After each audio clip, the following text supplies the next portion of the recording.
ಜನಗಣತಿ ಕಾರ್ಯವು April 1ರಿಂದ ಪ್ರಾರಂಭವಾಗಲಿದ್ದು April 15ರವರೆಗೆ mobile app ಮೂಲಕ ಸ್ವಯಂ ನೋಂದಣಿಗೆ ಅವಕಾಶವಿದೆ. ಇದರ ಸದುಪಯೋಗವನ್ನು ಸಾರ್ವಜನಿಕರು ಪಡೆದುಕೊಳ್ಳಿ ಎಂದು ನಗರಸಭೆ ಪೌರಾಯುಕ್ತೆ ಡಾಕ್ಟರ್ ನಾಗವೇಣಿ ಅವರು ತಿಳಿಸಿದ್ದಾರೆ. ನಗರಸಭೆ ಕಚೇರಿಯಲ್ಲಿ ಅವರು ಮಾತನಾಡಿ, ಸಾರ್ವಜನಿಕರು ತಮ್ಮ ಮೊಬೈಲ್ ಅಥವಾ ಕಂಪ್ಯೂಟರ್ ಮೂಲಕ www.census.gov.in ವೆಬ್ಸೈಟ್ಗೆ ಲಾಗಿನ್ ಆಗಿ ಅಗತ್ಯ ಮಾಹಿತಿಗಳನ್ನು ಸ್ವಯಂವಾಗಿ ಭರ್ತಿ ಮಾಡಬಹುದು ಎಂದು ಮಾಹಿತಿ ನೀಡಿದ್ದಾರೆ. ದೇಶದ ಸಮಗ್ರ ಅಭಿವೃದ್ಧಿ ಹಾಗೂ ಸರ್ಕಾರದ ವಿವಿಧ ಸೌಲಭ್ಯಗಳನ್ನು ಸಮರ್ಪಕವಾಗಿ ತಲುಪಿಸಲು ಜನಗಣತಿ ಅತ್ಯಂತ ಮಹತ್ವವಾಗಿದ್ದು, ಈ ಹಿನ್ನೆಲೆಯಲ್ಲಿ ನಗರಸಭೆ ವತಿಯಿಂದ ಈಗಾಗಲೇ ಸಿಬ್ಬಂದಿಯನ್ನು ನಿಯೋಜಿಸಲಾಗಿದೆ. ಮನೆ ಮನೆಗೆ ಭೇಟಿ ನೀಡುವ ಸಿಬ್ಬಂದಿ ನಾಗರಿಕರಿಂದ ಮಾಹಿತಿ ಸಂಗ್ರಹಿಸಿ ಆನ್ಲೈನ್ ಮೂಲಕ ದಾಖಲಿಸುವ ವ್ಯವಸ್ಥೆಯೂ ಸಹ ಕಲ್ಪಿಸಲಾಗಿದೆ ಎಂದು ವಿವರಣೆ ನೀಡಿದರು.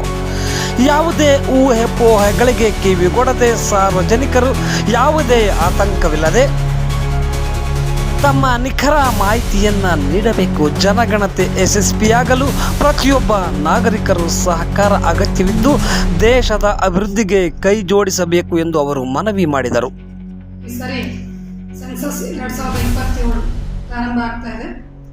ಏಪ್ರಿಲ್ 1ರಿಂದ 15ನೇ ತಾರೀಕಿನವರೆಗೂ ಸೆಲ್ಫ್ ಎನ್ಯುಮರೇಷನ್ಗೆ ಅವಕಾಶ ಇದೆ.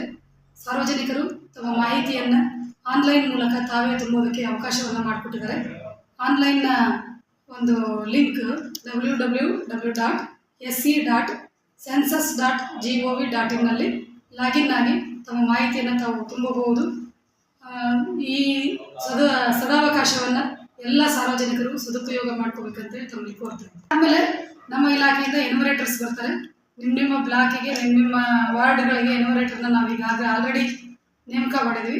ಎನ್ಯುಮರೇಟರ್ ಬಂದು ತಮ್ಮ ಮಾಹಿತಿಯನ್ನು ಸೆನ್ಸಸ್ ಇದರಲ್ಲಿ ಆನ್ಲೈನಲ್ಲಿ ಅಪ್ಲೋಡ್ ಮಾಡಿ ನಮ್ಮ ಎನ್ಯುಮರೇಟರ್ಸ್ ಬಂದಾಗ ಅಥವಾ ನೀವು ಸೆಲ್ಫ್ ಎನ್ಯುಮರೇಷನ್ ಮಾಡ್ಕೋಬೇಕಾದಾಗ ಮಾಹಿತಿಯನ್ನು ಸರಿಯಾಗಿ ಕೊಡೋದ್ರಿಂದ ಸರ್ಕಾರದ ಮುಂದಿನ ಯೋಜನೆಗಳು ಯಾವುದೇ ಯೋಜನೆ ಮಾಡಬೇಕಂದ್ರೆ ಈ ಒಂದು ಜನಗಣತಿ ಭಾಳ ಮುಖ್ಯ ಆಗುತ್ತೆ. ಎಲ್ಲ ಯೋಜನೆಗಳು ಎಲ್ಲ ಸಾರ್ವಜನಿಕರಿಗೆ ತಲುಪಬೇಕು ಮತ್ತು ಸರಿಯಾದ ಯೋಜನೆಗಳು ಆಗಬೇಕು ಅಂದರೆ ಈ ಸೆನ್ಸಸ್ ಭಾಳ ಅವಶ್ಯಕತೆ ಇದೆ. 2011ರಲ್ಲಿ ಈ ಹಿಂದೆ ಸೆನ್ಸಸ್ ಆಗಿತ್ತು, ಅದಾದ ನಂತರ ಇವಾಗಲೇ ಆಗ್ತಾ ಇದೆ. ಆದ್ದರಿಂದ ಇದು ಬಹಳ ಪ್ರಮುಖವಾದ ಕೆಲಸ.